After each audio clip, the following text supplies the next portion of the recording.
Hello student, standard 11th English medium, chapter number 6। Last lecture में हमने बात की थी कैट कमांड के बारे में, और आज हम बात करेंगे वाइल्ड कार्ड कैरेक्टर और फिर mv command, cp command, cmp command. ठीक है, तो फर्स्ट हम बात करेंगे pattern matching the wild cards. So यहाँ पे आपको बोला गया है कि जो कैरेक्टर एस्ट्रिक्स है, जिसको हम स्टार बोलते हैं, एंड द क्वेश्चन मार्क, ये दोनों वाइल्ड कार्ड कैरेक्टर है। ठीक है, सो यहाँ पे आपको बताया गया है कि वाइल्ड कार्ड कैरेक्टर कौन से हैं और उसका क्या यूज़ होता है। तो सिर्फ आप एक बार यहाँ पे पढ़ लेना, आपको पता चल जाएगा। Then after manipulating files and directories, so in the previous section we learn how to create and delete a file और डिरेक्टरी। मीन्स हमने लास्ट लेक्चर में देखा था कि फाइल को कैसे डिलीट करते हैं और कैसे बनाते हैं। ठीक है, सो अभी हम उसके अंदर कैसे अलग अलग एक्शन परफॉर्म करते हैं, कैसे कैसे different types of operations perform करते हैं, वो हम यहाँ पे देखेंगे। तो फर्स्ट हम यहाँ पे बात करेंगे सीपी की। सीपी यानी कॉपीइंग ऑफ फाइल, आपको यहाँ पे फाइल की कॉपी करनी होगी।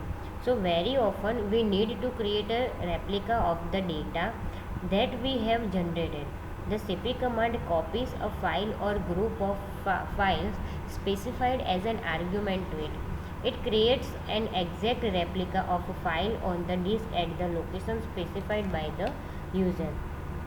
The cp command needs at least two arguments, and the first argument refers to a source file, while the second argument refers to a destination file. So let us create a copy of file introduction using the following command. तो यहाँ पे हम बात करेंगे CP command की। तो CP command आप यहाँ पे यूज़ करते हैं, तो यहाँ पे आपकी फ़ाइल है इंट्रोडक्शन। तो यहाँ पे इंट्रोडक्शन की जगह आपको आपकी फ़ाइल क्या करनी है, कॉपी करके एक नई फाइल बनानी है जिसका नाम देना है न्यू इंट्रोडक्शन। तो हम यहाँ पे टर्मिनल ओपन करेंगे। टर्मिनल के अंदर फर्स्ट हम सब्जेक्ट नाम के फोल्डर में जाएंगे, क्योंकि हमारा जो भी इंट्रोडक्शन वाली फ़ाइल है वो सब्जेक्ट के अंदर इकोनॉमिक्स नाम का फोल्डर है, तो उसके अंदर हमको जाना पड़ेगा। तो यहाँ पे हम देखो सब्जेक्ट के अंदर चले गए, और उसके बाद सब्जेक्ट के अंदर भी दूसरा जो हमारा है इकोनॉमिक्स वाला फोल्डर, उसके अंदर भी चले गए। तो यहाँ पे सीपी कमांड यूज़ करते हैं। यहाँ पे मैं देती हूँ इंट्रोडक्शन 1। लास्ट हमने हमारी फाइल का नाम इंट्रोडक्शन दिया था। ठीक है, सो यहाँ पे हम इंट्रोडक्शन 1 हमारी फाइल का नाम है, और उसकी जगह पे हम यहाँ पे हमारी फाइल का नाम देते हैं न्यू अंडरस्कोर इंट्रोडक्शन 1। यहाँ पे मैं एंटर नहीं देती हूँ, देखो यहाँ पे मैं आपको बताती हूँ। यहाँ पे हमारा सब्जेक्ट नाम का फोल्डर है, उसके अंदर ये इकोनॉमिक्स है। इकोनॉमिक्स में यहाँ पे हमारी फाइल है introduction.txt, introduction 1 and new introduction. अभी हम ले रहे हैं इंट्रोडक्शन। ठीक है, सो यहाँ पे आप ये खास ध्यान रखना कि यहाँ पे ऐसे कोई फाइल है नहीं। सो हम यहाँ पे ये जो इंट्रोडक्शन 1 है उसकी कॉपी बनाएंगे एक नई फाइल जिसका नाम देंगे न्यू इंट्रोडक्शन 1। सो यहाँ पे मैं अगर एंटर देती हूँ तो देखो यहाँ पे कमांड प्रॉम्प्ट मेरा वापस आ गया, और यहाँ पे 3 फाइल थी तो यहाँ पे 4 फाइल हो गई। और यहाँ पे इंट्रोडक्शन जैसे है, यहाँ पे देखो इसकी जो 4 लाइन है उसके हिसाब से ही यहाँ पे न्यू इंट्रोडक्शन 1 वाली जो फाइल बन गई, तो सारी डिटेल्स उसके अंदर ऑटोमेटिक कॉपी हो गई। ठीक है, सो अभी हम बात करेंगे सीपी कमांड एक और है जिसे आप यूज़ कर सकते हैं। कैसे कि आपके कंप्यूटर के मीन्स के आपके पीसी के अंदर फाइल 1 एंड फाइल 2 ऐसे नाम की 2 फाइल है, और वो दोनों को आपको माई डायरेक्टरी नाम का जो फोल्डर है उसके अंदर आपको कॉपी करना है। तो आप दोनों फाइल ऐसे एक साथ भी कॉपी करके उसके अंदर रख सकते हो। यहाँ पे आपको टेबल दिया गया है कमांड और उसका डिस्क्रिप्शन दिया गया है। तो यहाँ पे सैम्पल ऑफ कमांड है, आप एक बार देख लेना और पढ़ लेना तो आपको पता चल जाएगा। देन आफ्टर रीनेमिंग फाइल्स और moving files, so changing the name of a file or directory is another operation that user performs regularly. Means regularly जो भी यूज़र होता है, जो रेगुलर पीसी लेके बैठता है, तो रेगुलर क्या करता है, फोल्डर का नाम या फाइल का नाम चेंज करते रहता है। ठीक है, सो यहाँ पे हमको कमांड दिया गया है the MV command. So the mv command is use for renaming a file और डायरेक्टरी फॉर डायरेक्टरी, ठीक है। सो यहाँ पे क्या यूज़ होगा कि mv कमांड का फाइल को अगर आपको रीनेम करना है, ठीक है, तो यहाँ पे आपको बताया कि रीनेम करने के लिए आपको ऐसे mv कमांड स्पेस इंट्रोडक्शन का introduction.txt करना पड़ेगा। तो यहाँ पे देखो, मैं यहाँ पे दोनों आपको ओपन करके बताती हूँ। यहाँ पे हम करेंगे mv कमांड यूज़ करेंगे। यहाँ पे हम introduction 1 है, ये हमारी जो फाइल है introduction 1, उसका हमको क्या करना है, introduction 1 की जगह introduction1.txt ऐसे पीछे .txt लगा हुआ चाहिए जैसे फर्स्ट फाइल में है।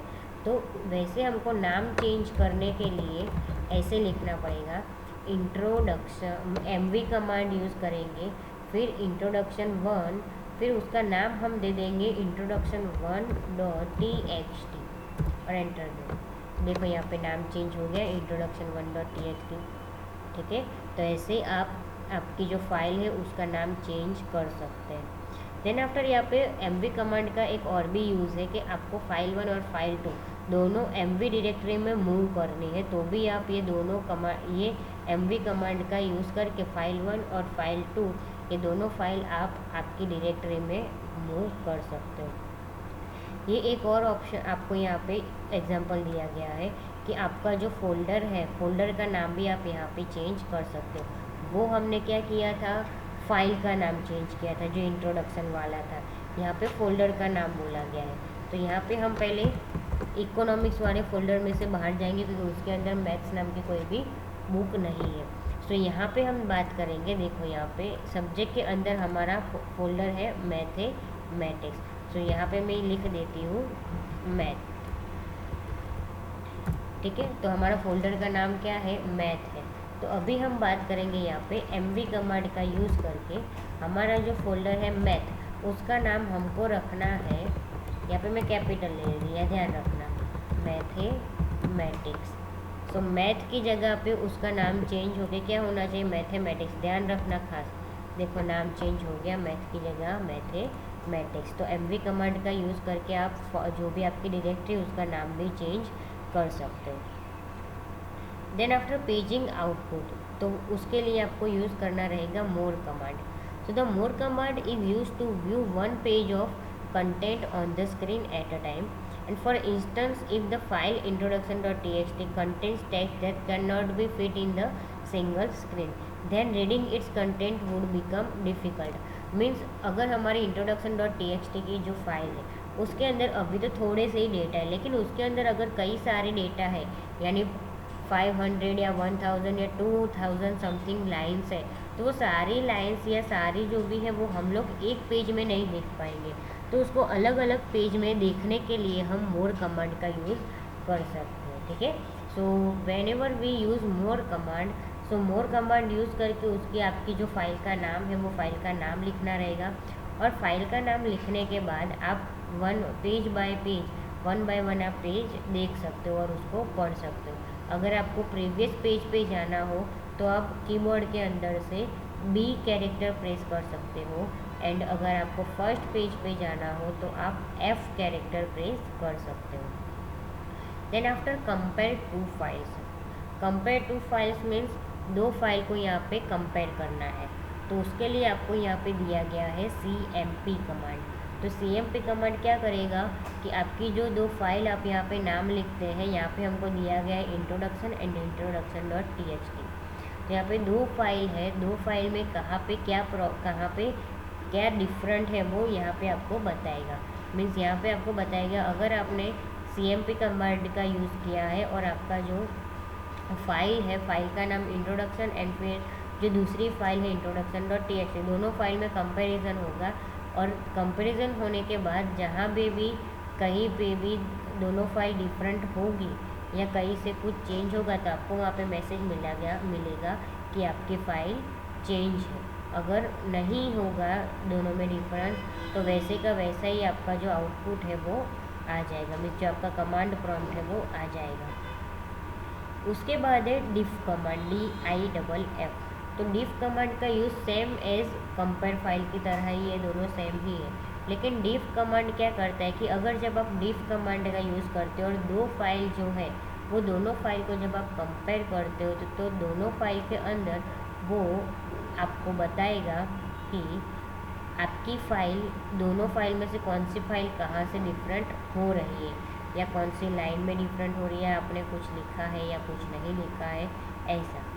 ठीक है, तो वैसे आप कंपेयर एंड डिफरेंस जो कमांड है उसका यूज़ कर सकते हो। सो आज के लेक्चर में इतना ही, बाकी का हम नेक्स्ट लेक्चर में देखेंगे।